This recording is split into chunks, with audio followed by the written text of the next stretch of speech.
warahmatullahi wabarakatuh. Waalaikumsalam warahmatullahi wabarakatuh. Hari ini kami ingin mempresentasikan kajian kami terkait etika profesi dengan fokus pada kasus pelanggaran kode etik profesi dan pejabat humas yang merangkap jabatan sebagai humas BUMN dan juga Pertamina. Sebelumnya, perkenalkan, saya Maman Nawawi. Saya Melda De Putri. Saya Rifda Nuraini. Dan pada latar belakang dan ini yaitu pelanggaran kode etik dalam profesi PR menjadi tantangan utama di Indonesia. PR memegang tanggung jawab yang sangat besar, berperan strategis dalam menjadi jembatan kepentingan organisasi dengan publiknya. PR adalah proses untuk membangun hubungan saling menguntungkan. Oleh karena itu, pelanggaran kode etik dapat merusak kredibilitas organisasi dan juga menurunkan kepercayaan. Kemudian, masalahnya di sini yaitu bagaimana analisis pelanggaran kode etik profesi dalam kasus rangkap jabatan BUMN tahun 2022, dan tujuannya yaitu mengetahui bagaimana analisis pelanggaran kode etik profesi dalam kasus rangkap jabatan para pejabat BUMN. Di sini ada landasan teorinya.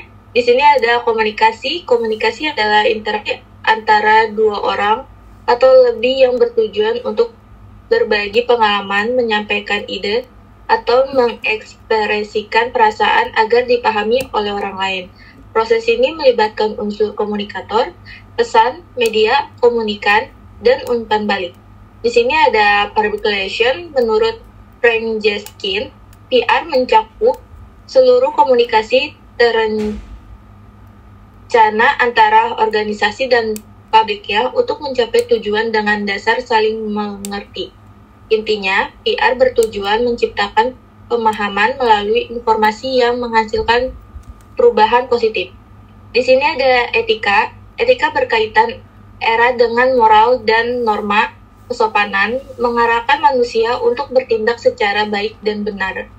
Etika memberi dasar nilai, prinsip, dan pertimbangan moral dalam menilai tindakan, serta membimbing manusia untuk hidup secara etis, bertanggung jawab, dan menjunjung nilai-nilai kemanusiaan.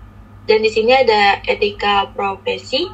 Kode etik profesi merupakan bagian dari etika moral, terapan yang berfungsi sebagai pedoman tindakan profesional, disusun berdasarkan pertimbangan moral. Kode etik bersifat self-enforced, artinya disecara sebagai wujud nilai moral dalam praktik profesi.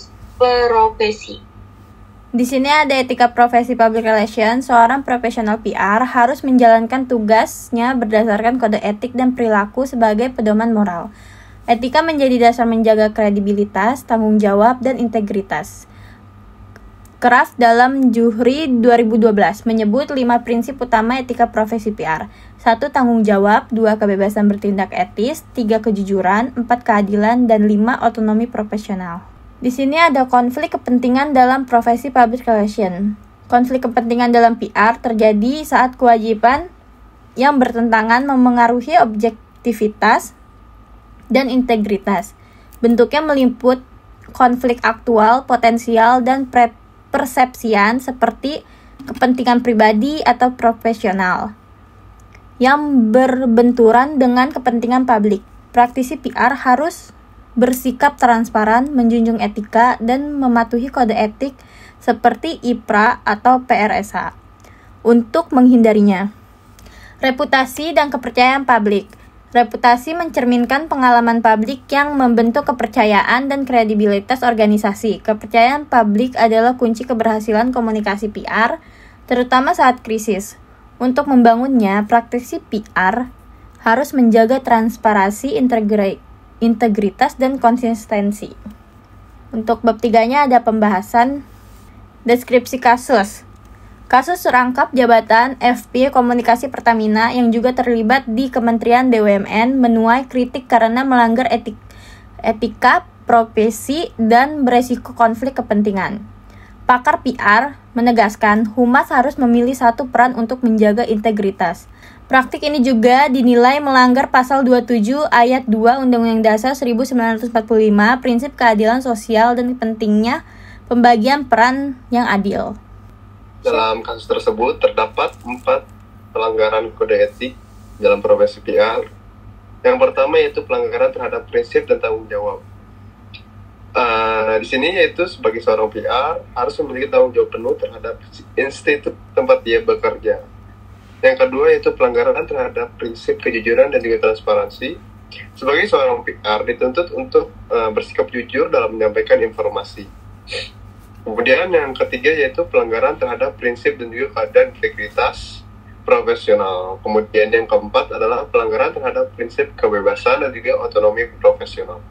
Di sini ada analisis pelanggaran berdasarkan kode etik. Yang pertama, tanggung jawab.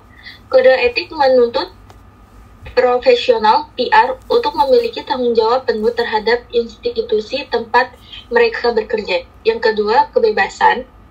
Seorang PR memang memiliki kebebasan dalam menjalankan peran komunikasinya, namun kebebasan ini dibatasi oleh norma dan kepatutan profesi. Yang ketiga, kejujuran. Etika PR menekankan pentingnya kejujuran dalam menyampaikan informasi dan menjalankan peran komunikasi yang transparan. Yang keempat, keadilan. Seorang PR profesional harus adil dalam mewakili institusi, menjaga kepentingan semua pihak yang berkepentingan serta menghormati hak publik atas informasi yang akurat dan tidak bias. Yang kelima ada otonomi. Prinsip otonomi menekankan pentingnya pengambilan keputusan secara independen berdasarkan kompetensi profesional, bukan tekanan politik atau kepentingan luar. Di sini ada dampak terhadap reputasi dan kepercayaan publik. 1. Kerusakan reputasi institusi. Menurut Von Braun dalam Afriliansyah 2014, reputasi dibentuk dari persepsi publik berdasarkan pengalaman, informasi, serta konsistensi tindakan organisasi. 2. Erosi kepercayaan publik. Kepercayaan publik atau public trust tidak hanya bersifat simbolis tetapi berpengaruh nyata terhadap legitimasi institusi dan efektivitas komunikasi publiknya. 3. Hilangnya kredibilitas PR sebagai profesi. Dampak ini tidak hanya dirasakan oleh institusi secara organisasi tetapi juga melanggar kepersepsian masyarakat terhadap profesi public relations secara umum.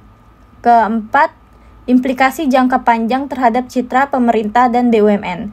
Kasus ini memperburuk citra pemerintah dalam pengelolaan BUMN yang seharusnya profesional, transparan, dan bebas dari konflik kepentingan. Kesimpulannya, kasus rangkap jabatan VP PR Pertamina sebagai staf khusus di Kementerian BUMN melanggar kode etik profesi public relation, terutama prinsip tanggung jawab, kejujuran, otonomi, dan keadilan. Konflik kepentingan yang muncul merusak objektivitas, profesionalisme, dan kepercayaan publik terhadap institusi. Dampaknya bukan hanya mencoreng individu, tetapi juga merusak reputasi Pertamina, serta melemahkan citra profesi PR. Secara keseluruhan, kasus ini menegaskan pentingnya penegakan etika dalam praktik komunikasi organisasi. Terima kasih. Sekian presentasi dari kami. Kurang lebihnya mohon maaf. Kami tutup. Wassalamualaikum warahmatullahi wabarakatuh. Assalamualaikum warahmatullahi wabarakatuh.